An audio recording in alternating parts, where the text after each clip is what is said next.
Frères et sœurs bien-aimés, chers membres de la grande famille Les Pauvres de Jérusalem, bonjour. Je suis l'abbé Edmond Tassé, prêtre de Jésus-Christ. Bienvenue au 3e jour de notre challenge. Lis tout le Nouveau Testament en une année. Commençons par invoquer le Saint-Esprit afin qu'il nous éclaire, qu'il nous donne de pouvoir méditer la parole de Dieu avec amour. Seigneur Esprit Saint, viens dans nos cœurs. Illumine nos cœurs. Ouvre notre intelligence aux Écritures. Amen. Prenons l'évangile de Jésus-Christ selon saint Matthieu. Aujourd'hui, nous méditons le 3e chapitre.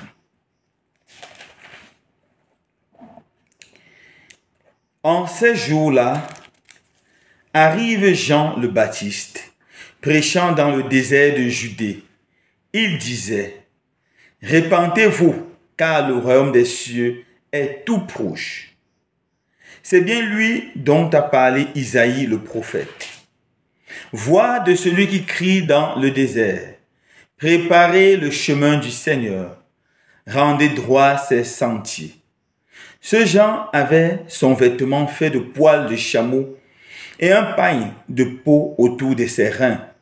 Sa nourriture était de sauterelles et de miel sauvage. Alors, s'en allait vers lui Jérusalem et toute la Judée et toute la région du Jourdain. Et il se faisait baptiser par lui dans les eaux du Jourdain en confessant leurs péchés. Comme il voyait beaucoup de pharisiens et de sadducéens venir au baptême, il leur dit, « Engeance de vipères, qui vous a suggéré d'échapper à la colère prochaine. Produisez donc un fruit digne de repentance et ne vous avisez pas de dire en vous-même, « Nous avons pour père Abraham, car je vous le dis, Dieu peut, des pierres que voici, faire surgir des enfants à Abraham. Déjà la cognée se trouve à la racine des arbres. Tout arbre, donc, qui ne produit pas de bons fruits va être coupé et jeté au feu. Pour moi, je vous baptise dans l'eau en vue du repentir. Mais celui qui vient derrière moi est plus fort que moi, donc je ne suis pas digne d'enlever les sandales. Lui vous baptisera dans l'Esprit Saint et le feu. Il tient en main la pelle avanée et va nettoyer son aire. Il recueillera son blé dans le grenier. Quant au bal, il les consommera au feu qui ne s'éteint pas. » Alors Jésus arrive de la Judée au Jourdain, vers Jean, pour être baptisé par lui. Celui-ci l'en détourna en disant, « C'est moi qui ai besoin d'être baptisé par toi, et toi tu viens à moi ?» Mais Jésus lui répondit, « Laisse faire pour l'instant, car c'est ainsi qu'il nous convient d'accomplir toute justice. » Alors, il le laisse faire. Ayant été baptisé, Jésus aussitôt remonta de l'eau, et voici que les cieux s'ouvrirent. Il vit l'Esprit de Dieu descendre comme une colombe et venir sur lui. Et voilà qu'une voix venue du ciel disait, « Celui-ci est mon Fils bien-aimé qui a toute ma faveur. » Acclamons la parole de Dieu. Louange à toi, Seigneur Jésus.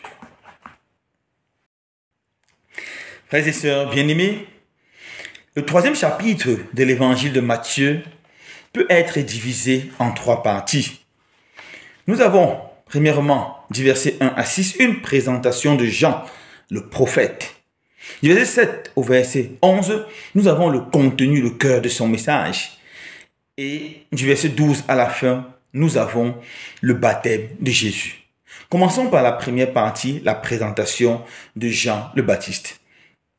Nous devons savoir que depuis un bon temps, les Juifs n'avaient pu écouter la voix des prophètes. Plus de 400 ans, aucun prophète n'avait parlé. Le peuple était gêné, car le prophète, c'est profane, celui qui parle au nom de Dieu. Sans écouter la voix du prophète, le peuple n'écoutait plus Dieu. Et subitement survient Jean le Baptiste, qui parle avec tout ce qu'un prophète a avait le ton, avait l'accent, avait la voix d'un prophète. Et le peuple est fou de joie. Alors, quelles sont les caractéristiques de la voix de Jean? Quelles sont les caractéristiques de la voix du prophète? Qu'est-ce qui a poussé le peuple à remarquer que celui-ci vient de Dieu? Premièrement, le premier trait qui caractérise le prophète, c'est que son message dénonce le mal sans aucune peur. Le prophète n'a pas peur de dénoncer le péché, de dénoncer le mal. Jean dénonce le mal du peuple en général, de la foule.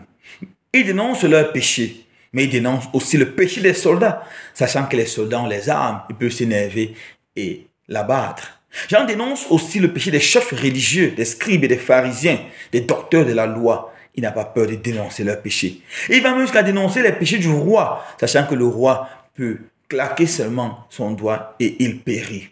Jean n'a pas peur. Le vrai prophète n'a pas peur de dénoncer le mal. Même devant les intimidations, le prophète reste courageux. Car il parle au nom du roi des rois, au nom du Seigneur.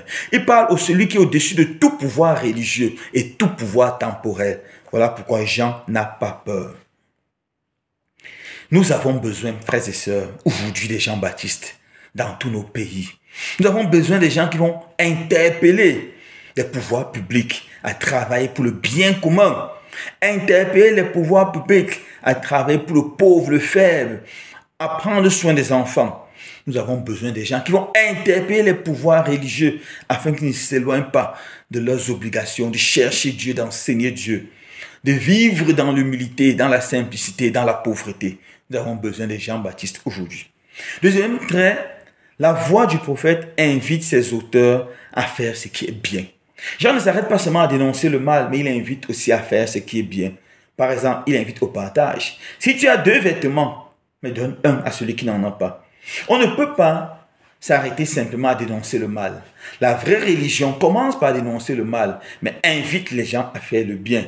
Appelle les gens à faire le bien. Car c'est en faisant les actions bonnes que nous sommes sauvés.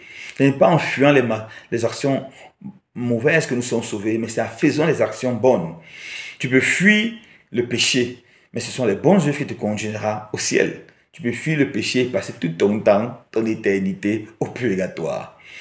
C'est le bien qui nous conduit au ciel. Deuxième trait qui caractérise la voix d'un prophète, c'est que la voix du prophète est claire, montre clairement que le prophète vient de Dieu. Le prophète ne vient pas de lui ou ne vient pas d'une autre personne, il vient de Dieu et son message vient de Dieu. Avant de parler, Jean a passé toute sa vie au désert. C'était un long temps de prière, de méditation, de préparation. Étant suffisamment préparé, maintenant, il peut aller et annoncer la bonne nouvelle au peuple. Le véritable prédicateur est celui qui doit prêcher seulement après avoir passé un long temps en présence de Dieu. Il écoute à Dieu et pas annoncer aux hommes.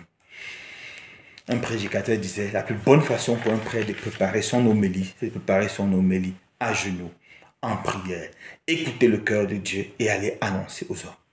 La dernière chose qui caractérise Jean, c'est que Jean invite à se détourner du péché et à se retourner vers Dieu. Jean se présente comme un panneau de signalisation qui montre le chemin qui conduit vers Dieu. Jean dit, je ne suis rien, je ne suis qu'une voix, mais la voix qui indique le chemin. Voilà le chemin de Dieu. Le vrai prophète, c'est celui qui n'est rien, mais qui indique le chemin qui conduit vers Dieu. Et tous ceux qui ont le courage et l'audace de suivre ce chemin sont sauvés. Voilà la première chose qui caractérise, voilà la première. Maintenant, nous avons la deuxième partie, le message de Jean, du verset 7 au verset 12. Le message de Jean est très simple. Répentez-vous, répentez-vous. C'est le même message que Jésus prêchera plus tard. Répentez-vous. La repentance est au cœur de l'enseignement de Jean, au cœur de l'enseignement de Jésus. La repentance est une réalité déjà profonde chez les Juifs. Le mot juif, pour parler de repentance, c'est le mot teshuba, qui signifie retourner. Pour les Juifs, il y a 6 choses qui ont existé même avant la loi. Il s'agit de la repentance, du paradis, de l'enfer, du glorieux trône de Dieu, du temple céleste et du nom du Messie. La première des choses qui a existé avant la création de la loi, c'est la repentance. La repentance consiste à quoi? Se retourner. Se retourner du péché et se tourner radicalement vers Dieu. La repentance implique un changement réel d'attitude, de conduite. c'est une réforme religieuse et morale. La repentance consiste à rejeter son péché et à prendre la ferme résolution de commencer à faire ce qui est bien. C'est s'engager dans cette réforme et dans ce grand renouveau spirituel. C'est ça la repentance. Et pour savoir qu'on est vraiment repenti, un prédicateur disait, il faut se retrouver dans les mêmes conditions du péché et de ne pas pécher. Voilà la repentance. Se conduire dans les mêmes conditions du péché et de ne pas pécher. Ou encore, travailler pour ne plus se retrouver dans les conditions du péché. Car ce sont les conditions du péché qui créent une tentation forte. Et ça nous conduit au péché. C'est ça la repentance. Le cœur du message de Jean, c'est la repentance. Ça sera le cœur du message de Jésus. C'est-à-dire se tourner, se retourner. Le mot grec pour repentance est métanoïa. Ça veut dire changement spectaculaire, changement radical. On marchait comme ça, on se tourne et on marche de l'autre côté. On marchait vers le péché, vers le mal, on arrête et on marche vers le bien. On marche vers le Christ, on marche vers Dieu. C'est ça la repentance. La dernière partie de notre évangile de ce jour parle du baptême de Jésus. Nous sommes du verset 13 au verset 17. Lorsque Jésus arrive pour se faire Jean baptiser, immédiatement Jean se rend compte que celui-ci, c'est le Saint des Saints, c'est le Roi des Rois. Il n'a pas besoin de mon baptême, car mon baptême est un baptême de repentance. Mon baptême consiste à faire quoi? Premièrement, avouer son péché. Avouer son péché, c'est ça la repentance. Avouer d'abord son péché. Ou bien reconnaître son péché. Ensuite, avouer son péché. Ensuite, confesser son péché. Et décider de faire réparation. Et prendre la ferme décision de ne plus commettre le péché. C'est après cela que Jean baptisait. Lorsqu'on reconnaît son péché, on avoue son péché, on confesse son péché, on accepte de faire réparation et on prend la ferme décision de ne plus recommencer, alors Jean acceptait de baptiser. Alors Jésus n'étant pas pécheur, il n'a pas besoin de cela. C'est pour ça que Jean dit non, tu n'as pas besoin de mon baptême. Plus au contraire, c'est moi qui ai besoin d'être baptisé par toi. Mais Jésus dit non, laisse faire, c'est ça la volonté de Dieu. Pourquoi le baptême de Jésus était la volonté de Dieu? Le baptême de Jésus était la volonté de Dieu parce que, premièrement, Dieu le Père voulait que Jésus s'identifie aux pécheurs afin de les sauver. Il s'identifie aux pécheurs afin de les comprendre. Il s'identifie aux pécheurs afin de voir toutes les tribulations qu'ils subissent. Il s'identifie aux pécheurs afin de les conduire vers le chemin de la sainteté. Le baptême de Jésus par Jean était aussi une opportunité pour Dieu de se manifester au monde. C'était là une grande théophanie. Dieu se montre, Dieu se révèle aux hommes comme leur Seigneur et comme leur Sauveur. Mais pas seulement, Dieu le Père parle. Nous avons Dieu le Père qui se manifeste. Celui-ci est mon Fils bien-aimé. Dieu le Fils est déjà présent en Jésus et l'Esprit Saint descend sous forme de colombe. Finalement, on comprend bien que le baptême de Jésus, c'est la manifestation de la Sainte Trinité. C'est Dieu qui révèle déjà sa nature aux hommes. Le baptême de Jean, c'est aussi l'inauguration du ministère public de Jésus. C'est à partir du baptême que Jésus va aller dans le monde entier prêcher la bonne nouvelle. C'est la volonté de Dieu que Jésus inaugure son ministère public par un acte fort, par une théophanie, par une manifestation merveilleuse de sa présence. Voilà pourquoi Jésus se fait baptiser. Permettez-moi de conclure en rappelant quelque chose d'important. Le baptême de Jean n'a rien à faire avec le baptême chrétien. Le baptême de Jean peut être considéré comme un sacramental, alors que le baptême chrétien est un sacrement. Le baptême de Jean, c'était un signe. Lorsque je me repens, alors Jean te verse de l'eau. Mais le baptême de Jésus, le baptême chrétien, c'est-à-dire le baptême que Jésus nous donne, c'est le baptême de l'eau et du feu, qui change notre nature totalement. On quitte de simples états de créature humaine à état d'enfant de Dieu. Le baptême fait un changement ontologique en nous. Nous devons enfants de Dieu. Nous recevons l'Esprit Saint qui met dans notre cœur une marque indélébile, c'est-à-dire on ne peut plus jamais l'enlever. Personne ne peut se débaptiser. Voilà le baptême. Et le baptême de Jésus commencera avec la Pentecôte. Mon frère, ma soeur, merci pour ta présence. Mon frère, ma soeur, merci pour ta présence. Merci pour l'écoute. N'hésite pas à partager pour aider d'autres personnes. N'aie pas peur. La parole de Dieu fera grandir en toi l'espérance. Cette année jubilaire, c'est une année de défis. Nous finirons tout le Nouveau Testament. Arme-toi de courage et vas-y. Avec la parole de Dieu en main, nous réaliserons des prouesses. Que le Seigneur te bénisse. Ciao.